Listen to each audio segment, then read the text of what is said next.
Hi everybody, this episode is a deep dive into the album Balls by SPARKS. It's a record that ranks low even amongst SPARKS fans, but I'm going to make the case that there's as much genius to be found here as on anything that the band have recorded. It gets a lot of hate because it's arguably the last time that the band chose a genre of music that didn't suit their style. It's a kind of hard-edged electronic sound that was big at the time, but it was better suited to bands who were in their 20s, not to softly spoken men in their 50s.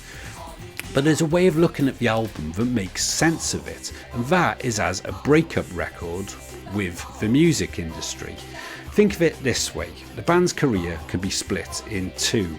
You've got the first half where they would hop from scene to scene and genre to genre, and then the second half, starting with Little Beethoven, where the band built on what went before, and it sounded like nobody but SPARKS. It was like almost their own genre of music. Little Beethoven was the first time that the band were able to record an album and hand it over to the record label, who would then just take it or leave it. So they had complete creative control. The album Balls is the record that preceded that, so it's an end of an era. It was the last time that the band were answerable to a record label, and it was the last time they were in a scene that wasn't entirely their own. If you think of it as being a kind of battle with their record label, then the whole album takes on a completely different tone. So to put you in the right mindset, let's go back to the 80s, where the band had an argument with the head of their record label. He was fed up with the type of music they were recording, and he asked them, can you just record some music that you can dance to? And in response, the band recorded this. Music that you can dance to, that and that alone is enough for me. Stark, naked, modern music, hotter than your mama will ever be. That was a sneering, sarcastic attack on their own record label.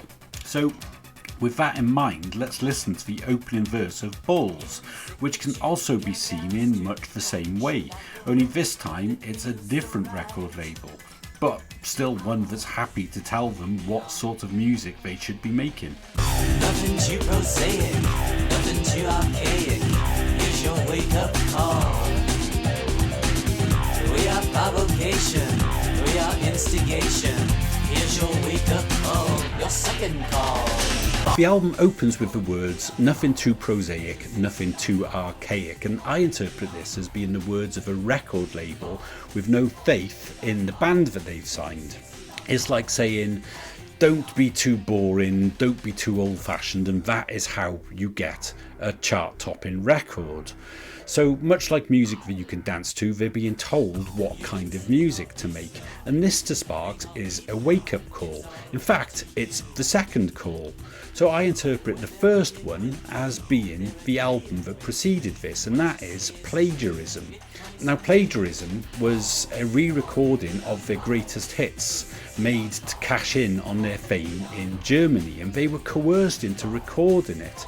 Now, remarkably, SPARKS under this record deal only released one album of original material in the 1990s, which, when you consider how prolific they were before that decade and after it, it's an amazing thing. So I feel that they were let down by their record label. So if Plagiarism was the first wake-up call, then the second call could be Balls, where they were once again asked to do something that went against their instincts.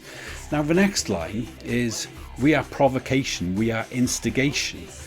First of all, I think that's a reference to the song that inspired Balls, and that's Firestarter by The Prodigy. I'm the trouble starter, punky instigator.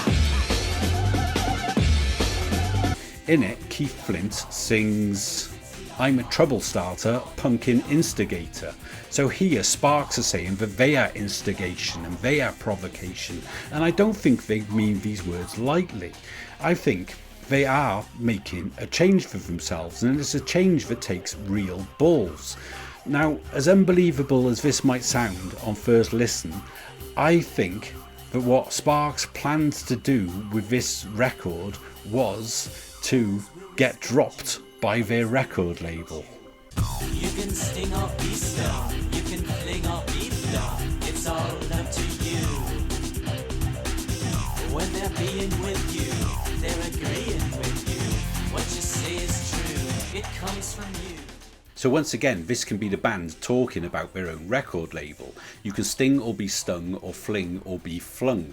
It's like they know this relationship isn't working, and inevitably it's going to end up with the band being dropped. So rather than being flung, they want to be the ones doing the stinging. It's a kind of preemptive strike, and I think there's some manipulation of the record label happening here, because the next line is, when they're being with you, they're agreeing with you. What you say is true, it comes from you. So this suggests that they're telling the record label what they want to hear, and that might be something like, yeah, we'll carry on doing this poppy electronic music, when really they've got much grander plans in mind. So for now, they're just delivering this music that you can dance to. You can wait for saviors, meeting out their favors. You can wait and wait. Hope may spring eternal, sounds a bit maternal. Do you wanna wait, or crash the gate? This can be about the band wresting control of their career back from the record label. It's like they don't want to ask permission to record the kind of music that they want to make. It's a record label that expects them to deliver these dance pop chart hits, basically. So they say, you can wait for saviors meeting out their favours. You can wait and wait and wait. And if they know the label don't trust them to make an album like Little Beethoven, then they don't want to wait. They sing Hope May Spring Eternal, but then dismiss it by saying it sounds a bit maternal, and that's like they're dependent on the mother figure of their paymasters at the record label. So they decide they don't want to wait and instead crash the gate, and by this I think they mean to crash out of their record deal. And they do this by recording exactly what's asked of them, which is, 3 or 4 minute pop songs.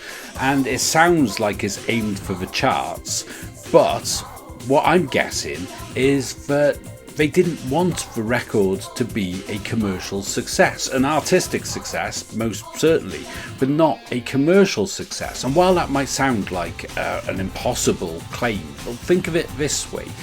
It was just 2 years later that they recorded Little Beethoven, and that is an album that has got no singles on it. You wouldn't expect any of those songs to be played on MTV or on the radio. So even though Bulls sounds like it's aimed squarely at the charts, I don't think this was the intention of the brothers. I think the intention was to release an album that would be seen as a flop without compromising their artistic integrity, and using it to cut ties with their record label and come out on top. Others will respect you, others will elect you, they'll accept your cause. Others will desire you, they may not admire you, but they will admit you do transmit balls. This verse seems to be looking forward to a point in the future where Sparks have regained control of their own career, and it's about the respect that comes with that. And that's best illustrated with the line, "They'll accept your calls." It kind of suggests that they're not important enough at the moment for people to take them seriously, for people to pick up the phone to them. And I think it's a follow-up to the song When Do I Get to Say My Way, which was on the previous album of original material. That's about a singer who yearns to be counted amongst the greats, and it includes this verse. No use in taking their time, pouring waste into dimes on a call to God knows who. So both When Do I Get to Sing My Way and Bulls are both songs that can be interpreted as Sparks commenting on their undeservedly low status in the music industry. So that same metaphor of somebody not answering a phone call plays out in a really interesting way, because it doesn't end on the song Bulls. Later on in the album we have The Calm Before the Storm, and that's a song about the quiet time before a big change is coming, and that says that the loudest sound is a dial tone, and of course a dial tone is the noise just before you make a call. And then on the next album, Little Beethoven, somebody does answer the call, but of course they're put on hold. At first she said, "Our call is very important to us." And then she said, "Please hold, please hold."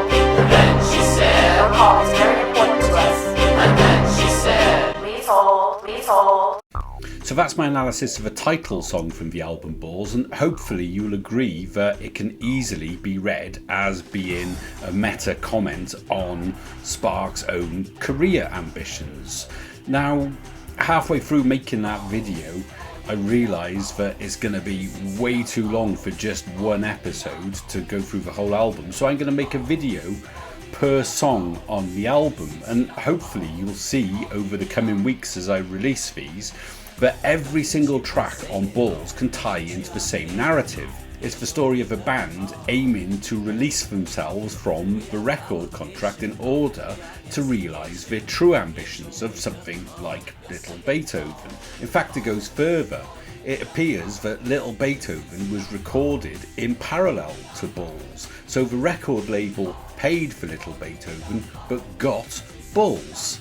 Now, I know that this runs counter to what Ron and Russell have said themselves about Little Beethoven. They said that they only had the idea for it after Balls, and that they scrapped a whole album's worth of material in the style of Balls. Now, frankly, I think they're being a little bit dishonest here, and there's a far more interesting story that they just haven't chosen to share with us yet. I think it comes from the same kind of place as, you know, these claims that Doris Day was their mother, or that they used to be catalogue models. So there's a really interesting story to be told, and hopefully you'll join me on this journey over the next few weeks while I go through these songs one by one and point out these cool meta ideas that seem to be hidden within them. So if you've enjoyed this, please like and subscribe and comment and share. And just before I go, I'd like to say I'd recommend checking out a podcast by the great Monty Malin. It's called Entertainment and Art. There's a lot of great material out there for Sparks fans. The Canadian Stud Muffin is doing a lot of great episodes. There's a fantastic podcast called All You Ever Think About Is Sparks by Christian Huey. There's Sparks by Penny Brown's blog. And last but not least, there's Andy Moore with Andy's Treasure Trove. So they're all worth checking out. So I'll say goodbye for now, and I'll be back soon with an episode all about More Than a Sex Machine, track 2 of Balls. So thanks for watching. Thanks. Goodbye.